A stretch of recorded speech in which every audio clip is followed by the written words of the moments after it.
लंबे आंदोलन के बाद भी अगर सरकार नहीं देती तो उसका अगला कदम क्या होगा आप लोग? हम लोग का अगला कदम जैसे देखिए 72 सांसद और विधायकों ने हमारा समर्थन किया गया 60-40 के विरोध में कि 60-40 नहीं चलेगा। ठीक है, ये लोग बाहर आके अपना लेटर पैड में दिए हैं कि 60-40 72 सांसद और विधायक कि नहीं चलेगा, और यही लोग जब सदन के अंदर जाते हैं तो कहते हैं कि 60-40 का समर्थन करते हैं, उसका वोट देके उसको बिल को पास करवाते हैं। तो सीधी सीधी बात है, अगर 72 सांसद और विधायकों ने समर्थन दिया है तो इसको लेकर हम लोग राज्यपाल के पास जाएंगे, क्योंकि राज्यपाल हमारे संवैधानिक अधिकार उसका है, उनके पास है, तो उनके पास जाएंगे, राज्यपाल से बात रहेंगे कि देखिए 72 सांसद और विधायकों ने हमारा 60-40 के विरोध में समर्थन दिया। ठीक है, अगर राज्यपाल कुछ कर पाते हैं अपने अधिकारों का प्रयोग करते हुए, अगर नहीं कुछ कर पाते राज्यपाल तो उसको लेकर हम लोग हाईकोर्ट जाएंगे और सुप्रीम कोर्ट जाएंगे कि देखिए 72 सांसद और विधायकों ने समर्थन दिया है 60-40 के विरोध में। ठीक है, अगर ये 60-40 गलत है तो फिर समर्थन कैसे दिए, यानी सांसद और विधायक फंसेंगे आप। ठीक है, आगे की रणनीति हमारी ये है, हमारी मांग ये है कि सबसे पहले झारखंड सरकार परिभाषित करे कि झारखंडी कौन है। झारखंडी को जो परिभाषित करने के लिए जो अन्य राज्य ने जो नीति नियम को अपनाई है उसी को अपनाए। जैसे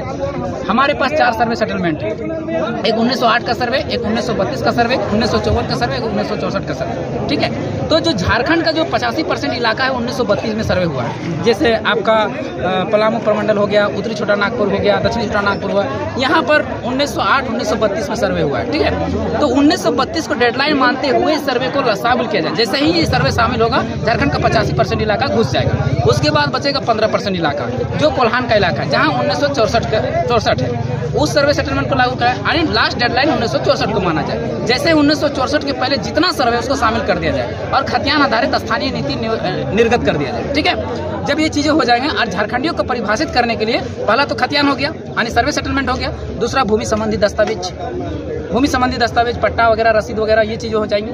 तीसरा चीज है भाषा और चौथा चीज है संस्कृति। इस आधार पर झारखंडी को परिभाषित किया जाए, और ऐसे ही जो भारत के जैसे 28 में से 18 राज्य इसी तरह परिभाषित किए हुए हैं। किस तरह से? यही भूमि सर्वे सेटलमेंट के आधार पर, खतियान के आधार पर और भाषा और संस्कृति के आधार पर। उसी तरह हम मांग करते हैं कि सबसे पहले झारखंडी को परिभाषित किया जाए। ठीक है, उसके बाद अगला नेक्स्ट कदम क्या सरकार का होना चाहिए कि नियोजन नीति में जो बी लेवल की जो नौकरियां हैं उसमें 75% झारखंड के बच्चों के लिए, चाहे वो किसी भी जाति, संप्रदाय, लिंग या धर्म से हो, उसको रिजर्व कर दिया जाए 75%, और सी और डी के नौकरियों में 90 या 95% झारखंड के लिए रिजर्व कर दिया जाए। ऐसी नियोजन नीति होना चाहिए। ऐसा नहीं कि रघुवर दास आया वो 11-13 जिला में बांट के चला गया, ऐसे हेमंत सोरेन की सरकार आया मैट्रिक इंटर में कर दिया नियोजन नीति को, जो दोनों के दोनों गलत है। अब इनके पास ना तो 11-13 जिला की नियोजन नीति है नहीं है, और ना ही मैट्रिक इंटर का नियोजन नीति है। तो अब ये क्या कर रही है, इसका एक गुटका मंत्री है, उसका नाम हफीजुल अंसारी है, गुटका मंत्री, वो बोलता है कि ये टेम्परेरी नीति है, हम परमानेंट नीति बनाएंगे। तो एक बात बताइए, जब टेम्परेरी नीति के तहत ही सारे वैकेंसियां ले लिया जाएगा तो हम फिर परमानेंट नीति लेकर क्या करेंगे? उसका झुनझुना बजाएंगे? नहीं ना, या घास नहीं ना छिलेंगे। तो इसीलिए सबसे पहले अभी नौकरियों को रोका जाना चाहिए। जितनी भी वैकेंसी निकल रही है आप देख लीजिए, हम गिना दे रहे हैं। पीजीटी टीचर, उसमें भी लिख दिया ओपन फॉर ऑल, सभी राज्यों के छात्र भर सकते हैं। तो कहना उसके बाद असिस्टेंट लैब का, उसमें भी ओपन फॉर ऑल कर दिया गया है, यानी बाहरी राज्यों के छात्र भर सकते हैं। उसके बाद अभी टीचर वाला आया, उसमें भी वही हाल है। उसके बाद क्या बोलते हैं, असिस्टेंट इंजीनियर वाला आया तो वही हाल है, जल छाजन वाला का वही हाल है। अभी सीजीएल आया, उसमें भी वही हाल है। उत्पाद सिपाही आया, उसमें भी सब पूरा भारत का नागरिक। तो कहना है मोदी जी कि आप नीतियों का पिटारा लेके घूम रहे हैं, लेकिन सरकार तो फिर वही कर रही है, जितनी भी वैकेंसी आ रही है वो ओवर टू ऑल कर रहा है। तो फिर देखिए, लोकतंत्र में मुंडी की संख्या गिनी जाती है। हम वहाँ सदन पे तो नहीं बैठे, तो हम सड़क से मांग कर रहे हैं कि इस प्रकार की नीति बनाइए जिसमें संविधान भी अधिकार देता है। 3 सूची होता है, समवर्ती सूची, संघ सूची और राज्य सूची, और स्थानीय और नियोजन नीति का जो विषय है वो राज्य सूची का विषय है। इसमें कानून बनाने का अधिकार राज्य सरकार का है। राज्य सरकार चाहे तो उस प्रकार का कानून बना सकता है जो कि वहाँ के अधिक से अधिक राज्यवासियों को लाभ मिले, और ऐसे ही सभी राज्यों ने इस तरह की नीति बनाई है। 28 में से 18 राज्य ने बनाई है, लेकिन पता नहीं झारखंड सरकार को ही कैसा कौन सा कुलकुली काटा हुआ है जो अपन फॉर ऑल कर देती है। दादा एक सवाल है, अब ना के बराबर ही झारखंड में आधा से ज्यादा जितने भी यहाँ विधायक है सब स्थानीय है, यही क्या? फिर भी यहाँ के विधायक होते हुए भी वो लोग झारखंड के बारे में क्यों नहीं सोच रहे? यहाँ के लोगों के लिए नियुक्ति क्यों नहीं बना रहे? जो झारखंड का आदमी कल भी साइकिल में घूम रहा था, आज भी साइकिल में घूम रहा है, लेकिन ये सब नेता सब फॉर्च्यूनर में आ गए। इसका एक कारण हो सकता है हनी ट्रैपिंग। बहुत सारा सांसद विधायकों को समझ में आ रहा है कि हनी ट्रैपिंग में फंसे हुए। दूसरा कारण ये हो सकता है कि काले कमाई में इनका हाथ है। अगर काली कमाई अगर इनका हाथ है तो और इनकी काली कमाई का सारा देख रेख बाहरी लोग कर रहे हैं। जैसे हम मुख्यमंत्री का ही लेते हैं तो मुख्यमंत्री का पीए देख लीजिए कौन है, सब बाहरी लोग हैं। PA DA CA जो भी है सारे के सारे बाहरी लोग हैं। राजीव रंजन श्रीवास्तव जो कानूनी सलाहकार बना हुआ है, जो राजीव रंजन श्रीवास्तव वही व्यक्ति है जो 2002 में डोमिसाइल नीति यानी खतियान को वही हाईकोर्ट में चुनौती देके खारिज करा हुआ है। अभी वो झारखंड सरकार का कानूनी सलाहकार बना हुआ है। यानी स्थानीय नीति या नियोजन नीति लागू होता है तो उसका सिग्नेचर होना चाहिए, वही राय देता है।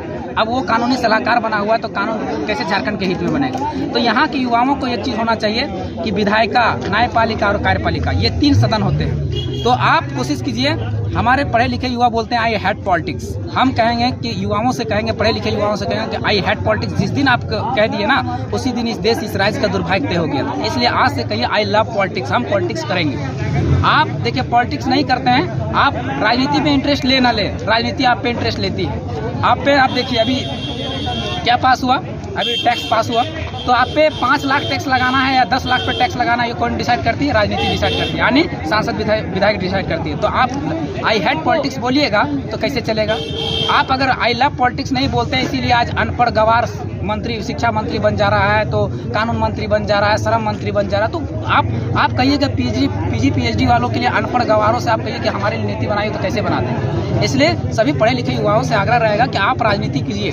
जरूरी नहीं कि राजनीति विधायक सांसद बन के ही किया जाता है। राजनीति कहने का मतलब हर उस विषय पे सोचिए जो आपका हकमारी हो रहा है। जैसे आपकी शिक्षा व्यवस्था कहाँ है, आपकी स्वास्थ्य कहाँ है, आपकी पानी कहाँ है, आपकी बिजली कहाँ है, आपका रोजगार कहाँ है, इस पे राजनीति कीजिए। दादा, इस पर तो 2 साल से आप आंदोलन कर रहे हैं, 2024 बहुत नजदीक है, तो अब आपके पास क्या रास्ता बचा था अगर सरकार भी नहीं कुछ करती है तो देखिए, हम युवाओं को यही मांग है कि हम लोग सड़क से आंदोलन कर रहे हैं। इसलिए कर रहे हैं कि कुंवर नारायण एक बात बोले थे कि अगर सड़क सूना हो जाएगा तो संसद आवारा हो जाता है, यानी सदन आवारा हो जाता है। तो कभी सड़क सूना नहीं होना चाहिए। हम लोग सदन से मांग कर रहे हैं कि खतियान आधारित स्थानीय नीति नियोजन नीति लागू कीजिए। अगर नहीं करती है तो हम सभी युवा को 2024 में टाइगर जयराम मातो के नेतृत्व में सरकार बनाना पड़ेगा। और जब हम बनाएंगे ये वादा करते हैं कि हम लोग को स्वास्थ्य, शिक्षा, पानी, बिजली, रोजगार मिलेगा। दादा, जैसे जयराम दा का आप CM बनाने के लिए आप चाह रहे हैं, तो उसमें पार्टी कब बना रहे हैं? देखिए, अभी 17-18 को महाधिवेशन रखा गया बलियापुर धनबाद में। उसमें बहुत सारे विचार विमर्श बनेंगे, बहुत सारी कमेटियां बनेंगी, बहुत सारी समितियां बनेंगी और उसी में सारा निर्णय लिया जाएगा कि कब तक हम लोग पार्टी में उतरेंगे और किस तरह से राजनीति। दादा, डुमरी में उपचुनाव होने वाला है और आप डुमरी से ही है और डुमरी के लोगों को हर गाँव मोहल्ले में जाके जगाने का काम कर रहे हैं, तो क्या आप डुमरी उपचुनाव में लड़िएगा? नहीं, हम लोग उपचुनाव को देखिए, हमारा उद्देश्य है खतियान आधारित स्थानीय नीति नियोजन नीति लागू करवाना। और जब हम यह डुमरी उपचुनाव में अगर लड़ते हैं तो एक सीट में क्या आप खतियान आधारित स्थानीय नीति नियोजन नीति लागू कर पाएगा? नहीं। जब तक आपकी सरकार नहीं बनेगी, जब तक आपके मुख्यमंत्री नहीं बनेंगे, जब तक आपके विधायक सांसद नहीं रहेंगे, तब तक स्थानीय नीति खतियान आधारित नहीं बन सकती। आप पार्टी बनाकर चुनाव में उतरने की बात कर रहे हैं। रघुवर दास की सरकार बदली, हेमंत सोरेन की सरकार गद्दी में आई, तब से मतलब ना कोई नियोजन नीति पर, ना स्थानीय नीति पर काम किया। लेकिन फिर भी आप जब से आंदोलनरत हैं, ना आपके आंदोलन से हेमंत सोरेन का कोई तनिक भर का फर्क पड़ा, फिर भी आप मतलब किस मतलब उग्र आंदोलन को लेकर मतलब जनता के बीच में जाएंगे कि हम लोग एक सरकार को नहीं झुका पाए, ना सरकार को सहमा पाए, तो क्या लेकर मुद्दा लेकर जाइएगा? ये आंदोलन जन जागृति की है। आज देख लीजिए, झारखंड का पहले बच्चा झारखंडी बोलने में शर्म करता था, आज गर्व कर रहा है। ये जागृति का आंदोलन है, एक उलगुलान अपने भविष्य के निर्माण के लिए।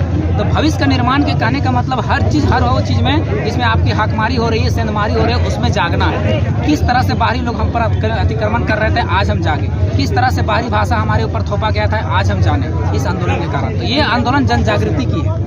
जन जागृति जिस दिन होगी, जिस दिन जनता जागेगी, अपने आंदोलन होगा, अपने उलगुलान होगा, अपने ही विद्रोह होगा। दादा, एक अंतिम सवाल है। कुछ बाहरी ताकतों द्वारा, कुछ खास वर्गों द्वारा झारखंड के एक समुदाय और आदिवासियों के बीच फूट डाला जा रहा है, लड़ाने की कोशिश की जा रही है, उसके बारे में आप क्या कहना चाहेंगे? मेरा यही कहना है कि जो भी झारखंडी हैं, पहले तो जब झारखंड आंदोलन चल रहा था उस समय ये आदिवासी मूलवासी का कोई भेद ही नहीं था, सीधे सब झारखंडी थे। आज जान के बाहरी तत्व हैं। हमारा एक बाहरी आदमी था, वो हमको कॉल किया था, मेरा नंबर कहीं से मिला तो वो कॉल किया था।